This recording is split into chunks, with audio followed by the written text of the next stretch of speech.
Y si usted me permite, voy a dar una releída ahí para retomar el Salmo, el estudio, y abarcar lo que es la segunda parte de este Salmo.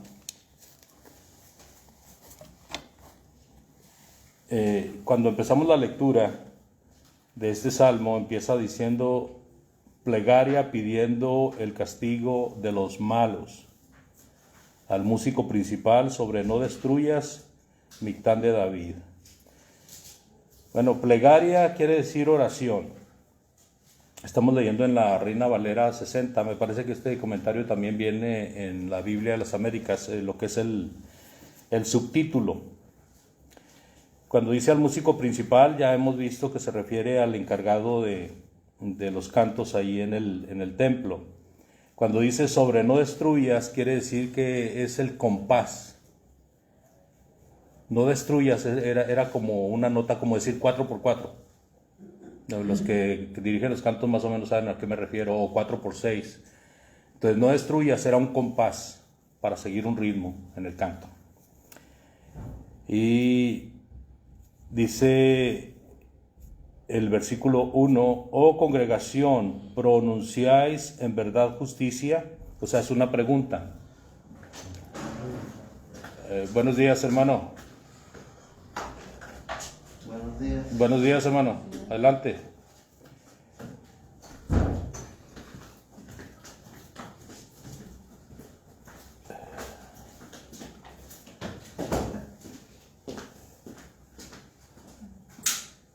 Esta es una pregunta. Oh congregación, el salmista le está haciendo una pregunta a una reunión o a una junta o a un grupo. Y aquí en vez de oh congregación, en otras versiones dice poderosos o dice la reunión de los dioses. Reunión de los dioses o poderosos. Por lo tanto, creemos que el salmista está haciendo referencia a gobernantes, está haciendo referencia a jueces, está haciendo referencia a personas que tenían poder, a magistrados. Y les pregunta el salmista, ¿pronunciáis en verdad justicia? Por eso creemos que se refiere a gobernantes, a poderosos, a gente que estaba destinada a impartir justicia, pero no la estaba llevando a cabo. Y luego les hace una segunda pregunta, ¿juzgáis rectamente, hijos de los hombres? O sea, ¿están haciendo justicia? ¿Están juzgando rectamente? El versículo 2 dice, antes en el corazón maquináis iniquidades, hacéis pesar la violencia de vuestras manos en la tierra. Ahí está diciendo, en vez de estar haciendo justicia, están haciendo maldad. Y luego dice el versículo 3, se apartaron los impíos desde la matriz, se descarriaron hablando mentira desde que nacieron, veneno tienen como veneno de serpiente, son como el áspid sordo que cierra su oído, que no oye la voz de los que le encantan, por más débil que el encantador sea. Oh Dios, quiebra sus dientes en sus bocas, quiebra, oh Jehová, las muelas de los leoncillos, sean disipados como aguas que corren, cuando disparen sus saetas, sean hechas pedazos, pasen ellos como el caracol que se deslíe, como el que nace muerto y no ve el sol, antes que vuestras ollas sientan la llama de los espinos, así vivos, así airados, los arrebatará él con tempestad. Hasta esos versículos, hermanos, lo que encontramos es la identidad de las personas a las cuales el salmista se está refiriendo y luego les profiere una serie de malos deseos. Y esta es una serie como de 7 malos deseos. Empieza en el versículo 3 diciendo que se apartaron, se descarriaron, hablan mentira, y luego dice desde que nacieron. Y luego empieza la lista de malos deseos. Veneno, tienen como veneno de serpientes, y luego dice son como áspid. ¿Se acuerdan que veíamos que la serpiente, al menos la cobra, es una serpiente sorda? pero cómo se mueve al ritmo de la flauta que toca el encantador. Bueno, dice, estos son como las serpientes, tienen veneno cuando hablan, porque profieren malas cosas para la gente. Y dice, son tan sordos como la serpiente que no oyen la flauta por más que el encantador se esfuerce.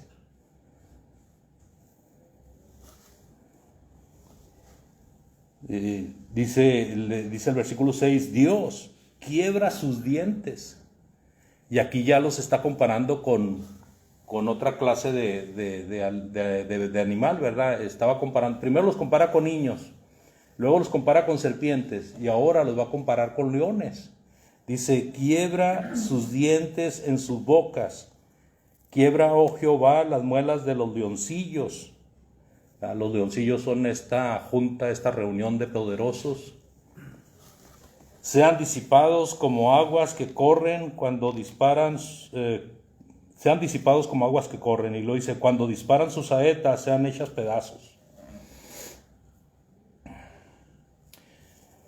Usa términos de naturaleza, como corran como agua.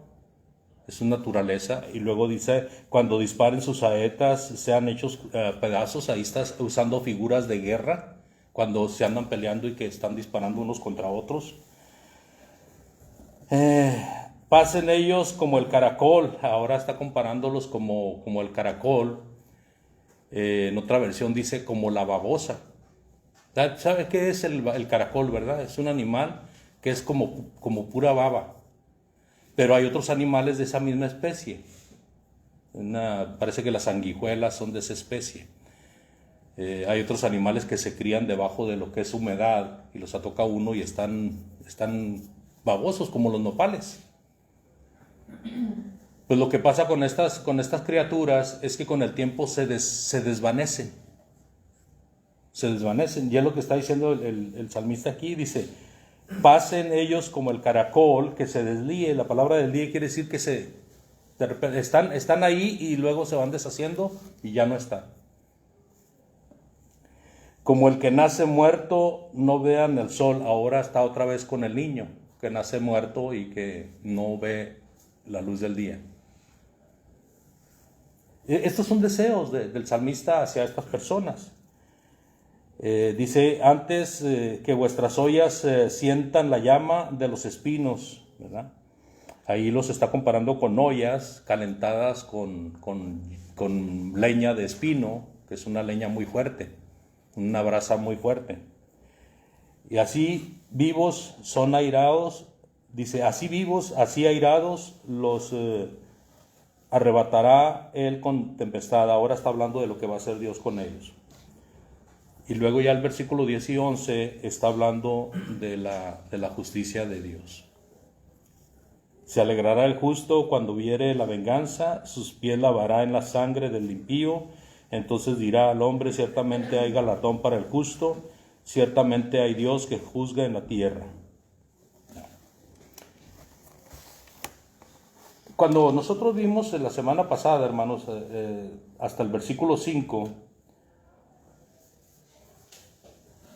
vemos del versículo 6 al 9, del 6 al 9, oh Dios, quiebra sus dientes en sus bocas, quiebra, oh Jehová, las muelas de los leoncillos, sean disipados como aguas que corren, cuando disparen sus saetas, sean hechas pedazos, pasen a ellos como el caracol que se desvíe, como el que nace muerto, no vean el sol, antes que vuestras ollas sientan la llama de los espinos, así vivos, así airados, los arrebatará él con tempestad. En esta porción, amados, lo que vemos es el deseo continuo del salmista, así como en el versículo anterior había sido las víboras venenosas y astutas, ahora es usado el león representando al juez o al gobernador con poder. Y tal poder tiene que el salmista, y aún el salmista manifestando lo que pasaba con la gente de a pie, estos hombres eran como fieras feroces contra la gente normal, contra el pueblo, como fieras. Usted se pone a pensar el temor, el miedo que siente una persona cuando se siente perseguida por parte de una autoridad del gobierno. Estos eran del gobierno, eran jueces, eran magistrados, eran personas con poder. Imagínese que de repente le llega un aviso a su casa y que le digan, te estamos auditoreando y lo más seguro es que vas a ir a la cárcel. ¿Se imagina? El temor. Bueno, en el caso de David lo estaban persiguiendo para matarlo. Las autoridades que deberían de impartir justicia estaban siendo injustos en el caso de David.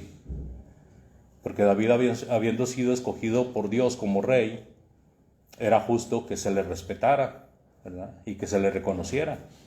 Pero en contra de eso, en vez de reconocerle, lo estaban persiguiendo para matarlo.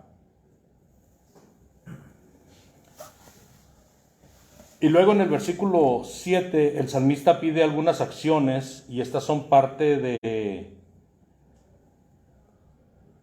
Dios, ¿verdad? Acciones que él desea que Dios haga. Por ejemplo, en el versículo 7 habla de quebrar, de ser disipados, de sean despedazados. Estas acciones el salmista pide de Dios.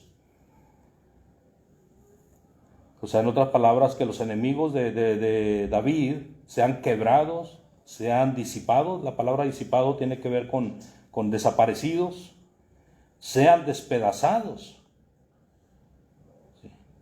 En el versículo 8 y 9, ahora usa la figura del caracol y usa la figura también del que nace muerto y de las ollas que son calentadas con espinos. Y como los condenados están haciendo daño, o sea, los que David está condenando están haciendo daño, pues lo que está pidiendo realmente el salmista es que se les revierta el daño que están haciendo. ¿Qué pasa en este pedazo, hermanos?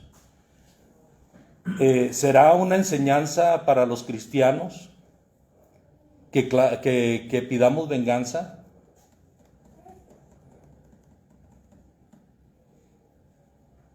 ¿Será parte de la petición?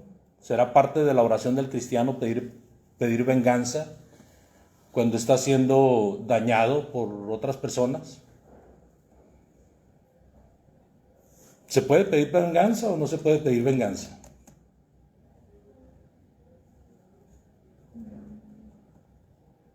¿Sí o no? No necesariamente, sino porque uno no debe decirle mal a nadie, pero uno cuando ve algo que pasa mal o que está alguien que está cometiendo maldad, uno sabe cuál es su recompensa.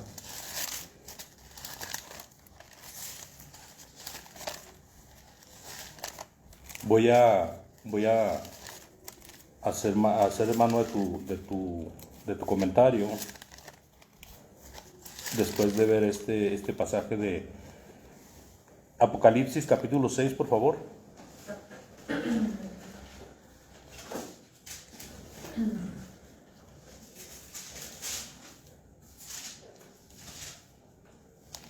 Versículos del 9 hasta el versículo 11. Apocalipsis 6 del 9 al 11. ¿Cómo dice? Quien guste leerlo, por favor. Cuando abrió el quinto sello, vi bajo el altar las almas de los que habían sido muertos por causa de la palabra de Dios y por el testimonio que tenían, y aclamaban a gran voz diciendo: ¿Hasta cuándo, Señor santo y verdadero, no juzgas y vengas nuestra sangre en los que moran en la tierra? Y se les dieron vestiduras blancas y se les dieron que descansasen todavía un poco de tiempo hasta que se completara el número de sus consiervos y sus hermanos que también habían de ser muertos como ellos.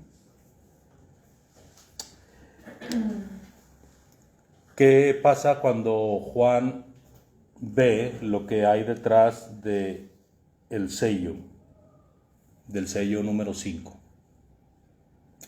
Están siendo abiertos algunos sellos hasta llegar al 7. En el quinto sello, dice Juan, fíjese lo que vio Juan. Esta es una visión de Juan, una visión recibida por parte de Dios.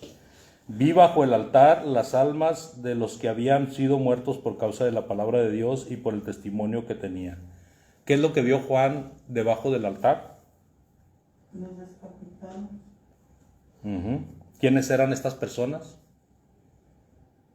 Los que habían sido perseguidos Los que habían sido perseguidos por... por los romanos. ¿Mande? Los romanos. Habían sido perseguidos por los romanos por causa de la palabra. O sea, eran hermanos que habían vivido en la tierra, que habían servido a Dios a pesar de la persecución que se había desatado en contra de ¿quiénes? De los que servían a Dios, de los cristianos. ¿Y qué decían estas almas? Clamaban a gran voz diciendo: ¿hasta cuándo, Señor santo y verdadero, no juzgas y venga nuestra sangre en los que moran en la tierra? Claro que cuando dicen los que moran en la tierra se refiere a los que los perseguían. No se refiere a todos los que moran en la tierra, tanto justos como injustos, sino que se refiere a los que estaban como poderosos en la tierra. ¿Qué estaban clamando estas almas? ¿Qué estaban clamando estos hombres que habían sufrido en vida por causa de servir a Cristo? Habían sufrido la persecución. ¿Qué estaban diciéndole a Dios?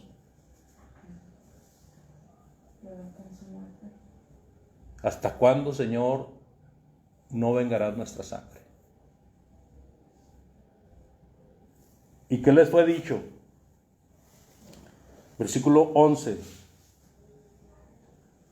Se les dieron vestiduras blancas y se les dijo que descansaran todavía un poco de tiempo hasta que se completara el número de los consiervos y sus hermanos que también habían de ser muertos como ellos. O sea, todavía faltaban hermanos.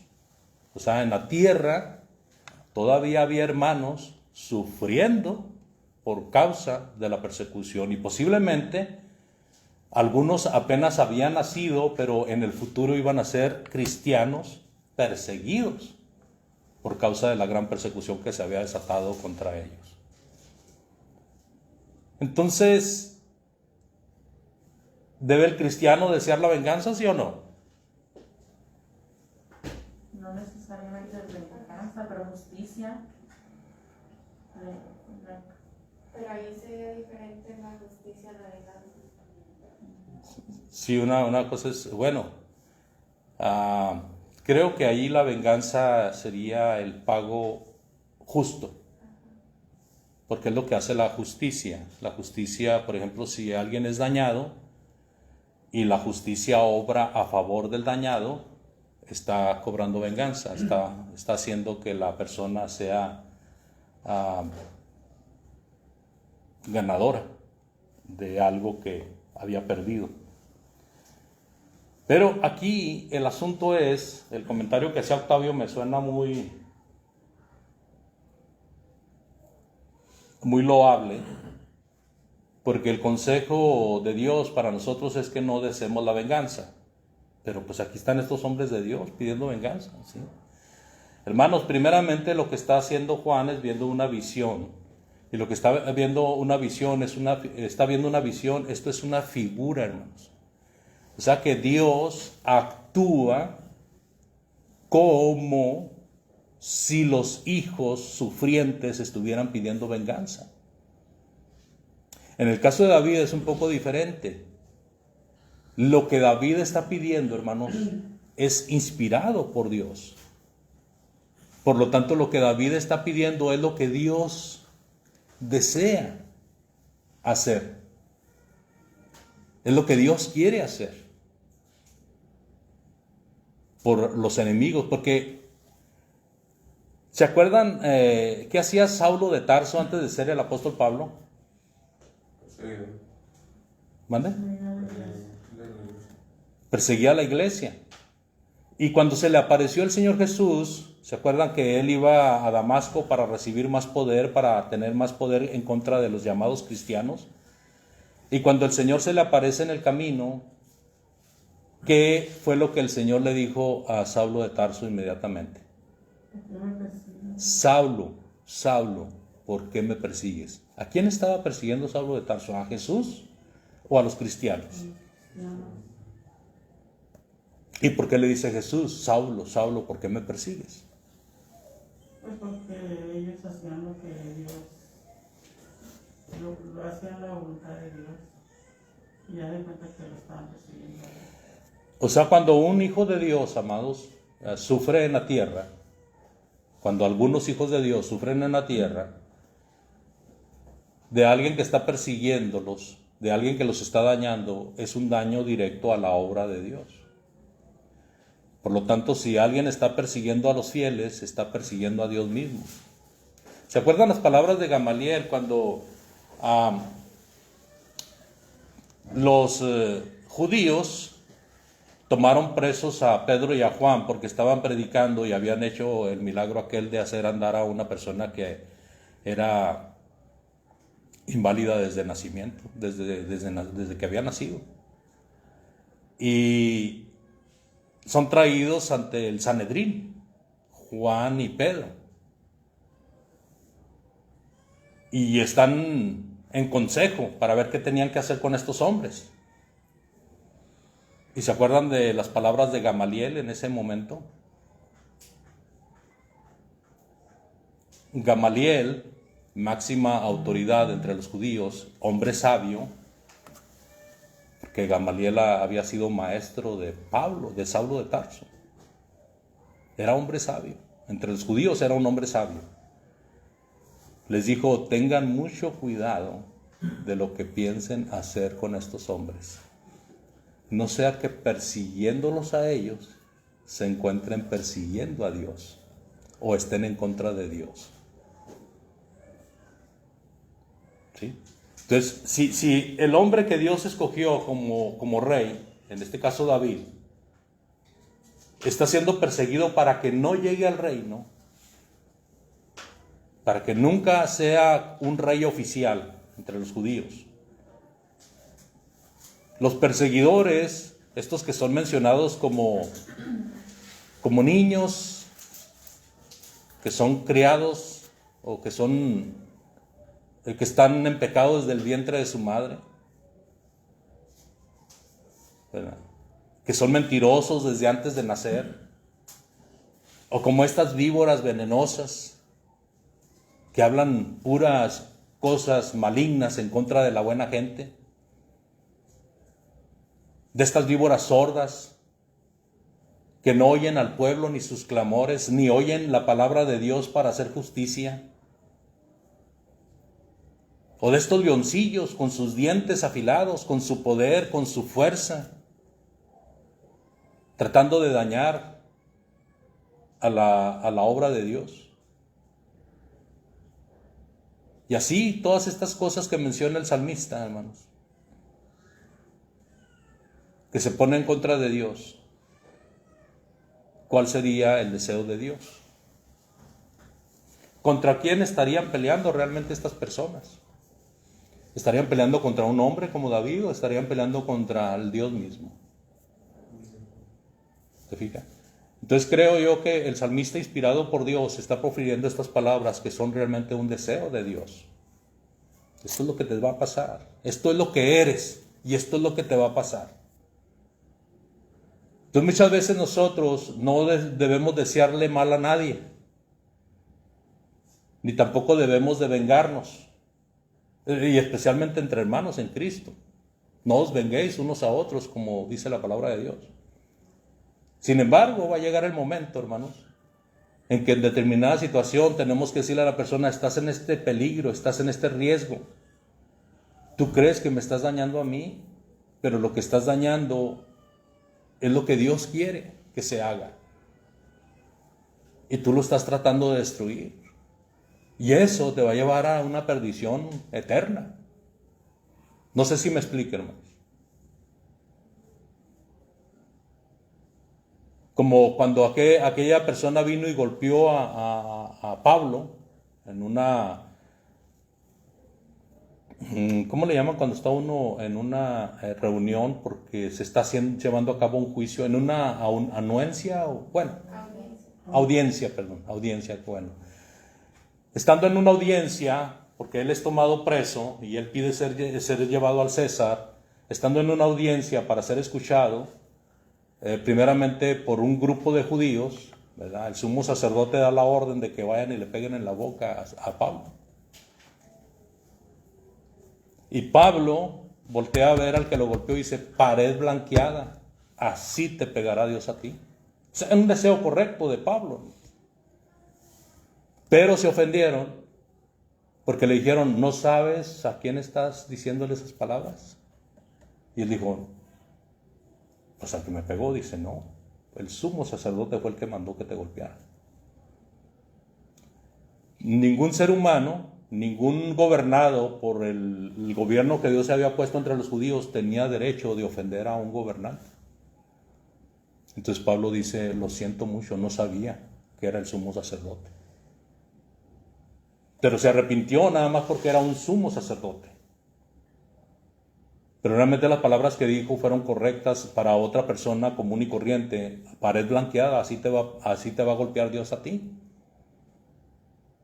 No sé si me explico. No debía de ofender al sumo sacerdote, pero él no sabía que era el sumo sacerdote que estaba enviando a otro para que le pegara. Se lo pongo más explicable, más entendible.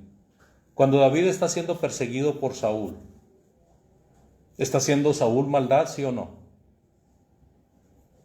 Una persona, ya hemos leído estos capítulos de Primera de Samuel, capítulo 22 al 25. Un asistente de David le dice: Dios lo puso en tu mano, mátalo. Dice David: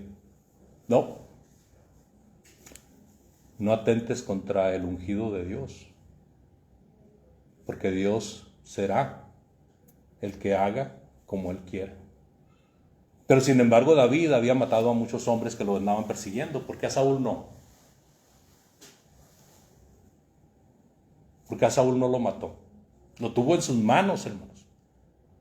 Hemos leído cuando entró a la cueva Saúl para hacer sus necesidades, ahí estaba David escondido con sus hombres. Hemos leído de cuando Saúl estaba dormido en el campamento y el general de Saúl a un lado de él también dormido ahí en el campamento. Y fue David con sus hombres y tomaron la lanza y tomaron la vasija que tenía agua para beber. ¿Por qué David no mató a Saúl? Porque Saúl, hermanos, era una autoridad puesta por Dios. Dios lo había ungido como rey. ¿Sí se acuerdan quién ungió a Saúl como rey? Samuel. ¿Y quién mandó a Samuel a que lo ungiera como rey? Dios. Entonces David no atentó contra la vida de Saúl porque Saúl era ungido de Dios, hermanos. Y Dios era el que sabía hasta dónde David tenía que ser probado con la persecución que Saúl estaba llevando a cabo con él. Por eso en varias ocasiones leemos que Dios intervino para que Saúl no dañara a David. O sea, Dios tenía un proceso ahí. Y Dios quería demostrar lo que hace una persona que es perseguida por un enemigo del talante o del tamaño de Saúl. Bueno, eso es lo mismo que estamos hablando. Cuando a Pablo lo manda a golpear el sumo sacerdote, ¿quién puso la autoridad judía? ¿Quién dijo que tenía que haber un magistrado, que tenía que haber autoridades para gobernar al pueblo? Dios. El sumo sacerdote era una persona muy simbólica, muy significativa en el pueblo de Dios. Era la máxima autoridad, hermano. Ahora, el caso de David, aquí en el Salmo 58, ¿quiénes son sus perseguidores? ¿Cómo los menciona él? Poderosos, ¿verdad? Jueces, magistrados. En otras versiones dice hasta dioses. Entonces, ¿quién tenía la autoridad para derrocarlos? Dios. Entonces, David, hablando por inspiración divina, menciona todo el deseo de Dios. Realmente lo que David deseaba para estas personas era el deseo de Dios. No sé si haga preguntas o comentarios aquí. Vamos a leer un texto un poco largo acerca de la venganza, pero primero quisiera ver sus comentarios, por favor. Cuando los que están clamando bajo el altar, acuérdese, es una figura de por qué Dios tomó venganza contra los romanos. Porque la sangre de los mártires era como la sangre de Abel. ¿Qué hacía la sangre de Abel cuando fue derramada por Caín? Clamaba a Dios, hermano. ¿Pero qué era lo que clamaba a Dios? La sangre de Abel. O sea, Abel no le dijo a Dios, Señor, véngame porque mi hermano me mató. Pero como había sido derramada su sangre, ¿verdad? Entonces se personaliza la sangre diciendo, la sangre de Abel clama a mí. ¿Sí me explico? Entonces es una figura. No es que Abel estuviera pidiendo venganza contra su hermano. Vamos a leer, por favor, en Romanos capítulo 12.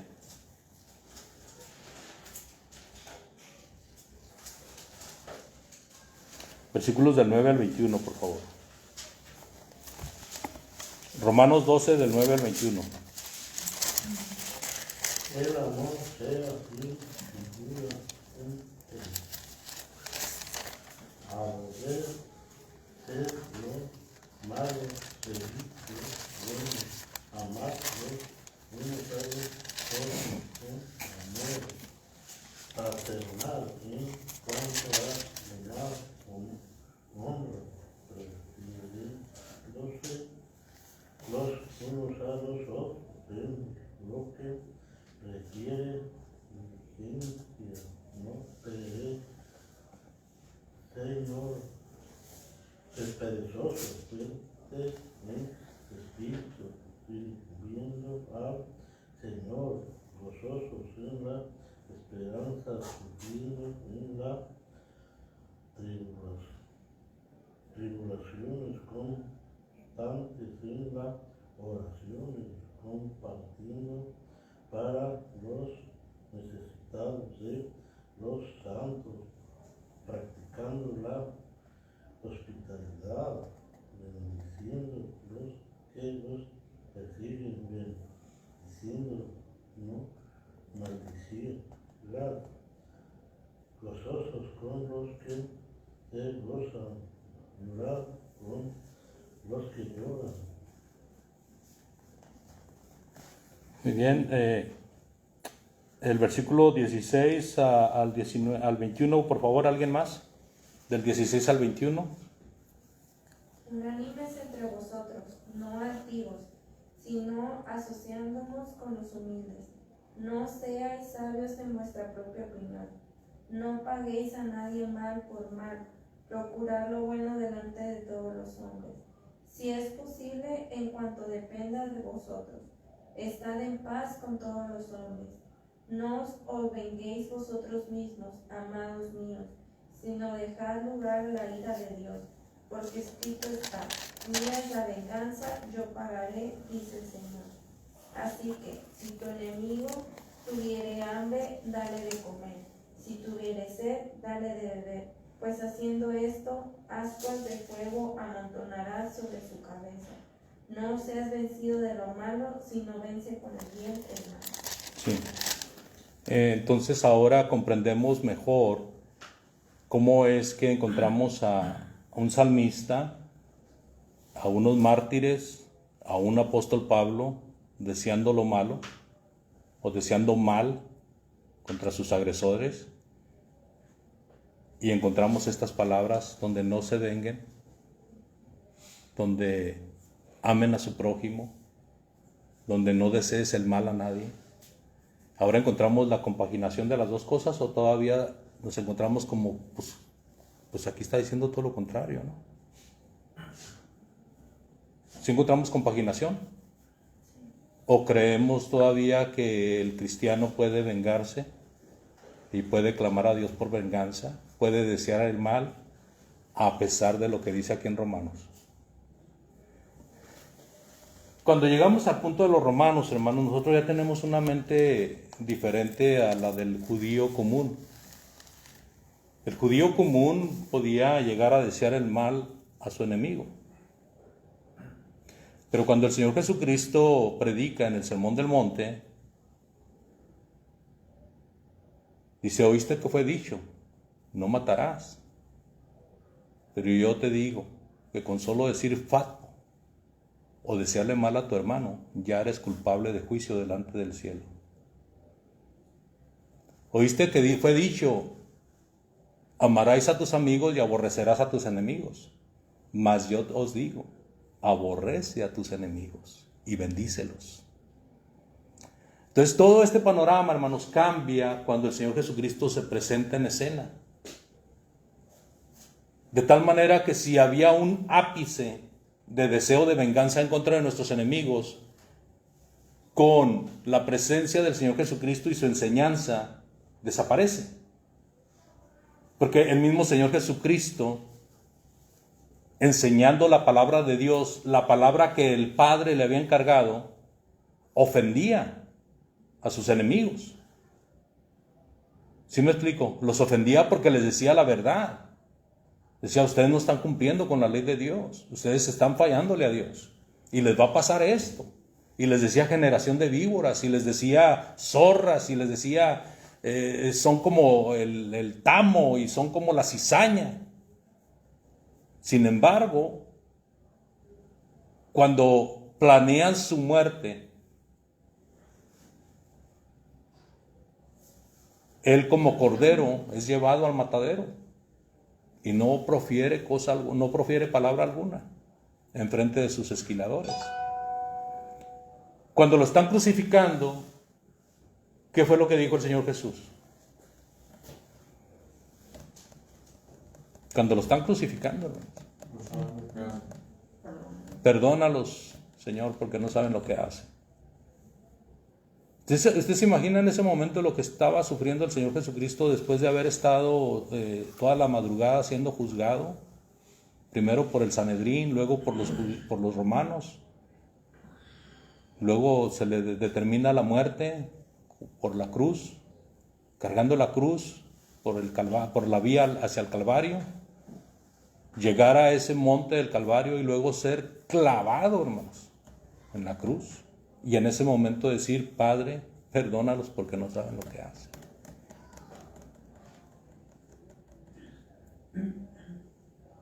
¿Usted recuerda a alguien que hizo algo semejante con personas que lo estaban martirizando? ¿Se acuerda? ¿Sí o no? ¿No se acuerdan de Esteban?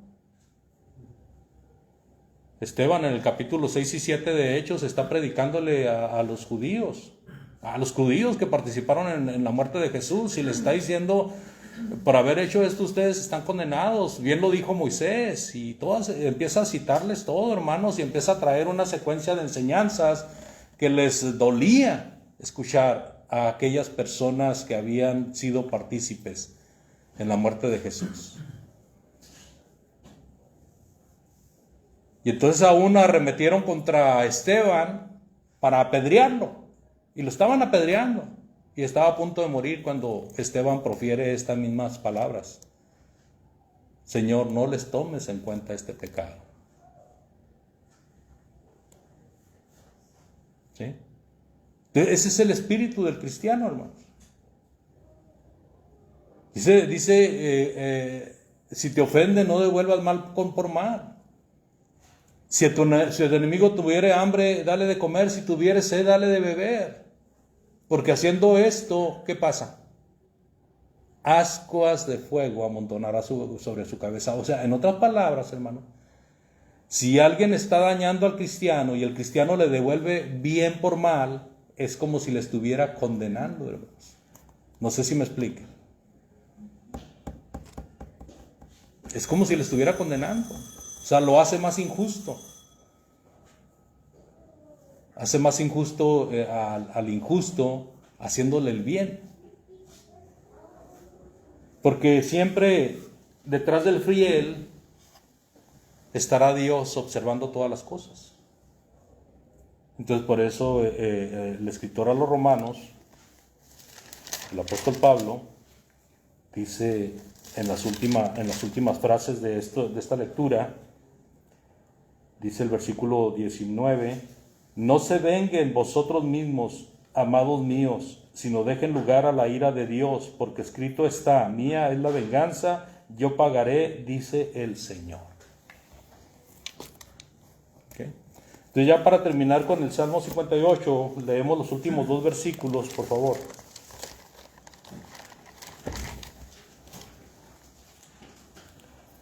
Dice el versículo 10 y 11, se alegrará el justo cuando viere la venganza, sus pies lavará en la sangre del impío. Entonces dirá el hombre, ciertamente hay galardón para el justo, ciertamente hay Dios que juzga en la tierra. Cuando una persona está en la guerra, hermanos, parece una manifestación de alegría ir a pisotear la sangre del enemigo derrotado. Hay quienes han cortado la cabeza de sus enemigos y la han puesto en algún líquido para conservarla. Y de vez en cuando se echan una copita de ese líquido. Una especie de burla, de deshonor para el muerto, pero también con la sugestión de poder adquirir algo del poder del muerto. Cosas así. Hay muchas cosas que se hacen. Que hay muchas cosas que los guerreros practican, porque son personas que se enfrentan a la muerte en determinadas ocasiones o en muchas ocasiones, y eso los hace un poco diferente a nosotros que no tenemos esa experiencia. Pero aún así, aquí, cuando habla el versículo 11, sus pies lavará en la sangre del impío, se refiere a un gozo que hay cuando el enemigo por fin es derrocado. Es una figura. Si Juan está viendo las almas de los decapitados por causa de la predicación del Evangelio y están clamando a Dios, ¿hasta cuándo, Señor, vengará nuestra sangre? ¿Qué cree que pasó cuando esos mismos que estaban clamando estas cosas ven que Roma es destruida? Pues lógicamente les da gusto, ¿verdad? Entonces, la figura es pisar la sangre del enemigo, como con alegría, porque el enemigo es vencido. Versículo final. Entonces dirá el hombre, ciertamente hay galardón para el justo, ciertamente hay Dios que juzga en la tierra. Al final del momento, al final del tiempo, hermanos, Dios tiene todo bajo control. Y es a Dios a quien le corresponde el juicio. A nosotros nos corresponde orar por nuestros enemigos, nos corresponde amar a nuestros enemigos, nos corresponde trabajar en la obra de Dios, aunque suframos, aunque batallemos, seguir adelante en la obra de Dios. Eso es lo que nos corresponde a nosotros. Porque de otra manera estaremos nosotros pensando de que como Dios podemos tomar venganza. Pero realmente la venganza es de Dios. El salmista confiaba plenamente en su Señor y sabía que solamente estando fiel a Dios podía obtener el gozo de las acciones de Dios, ¿verdad? Meditemos en esto, pensemos mucho en nuestra situación delante de Dios, para que el Señor vea por nosotros y pueda de esa manera derrocar a los que nos hacen daño. Dios les bendiga, gracias por su atención en esta mañana Vamos a hacer una oración y vamos a estar allá con nuestros hermanos para la adoración de este día. ¿Nos diriges en la oración, hermano Octavio, por favor?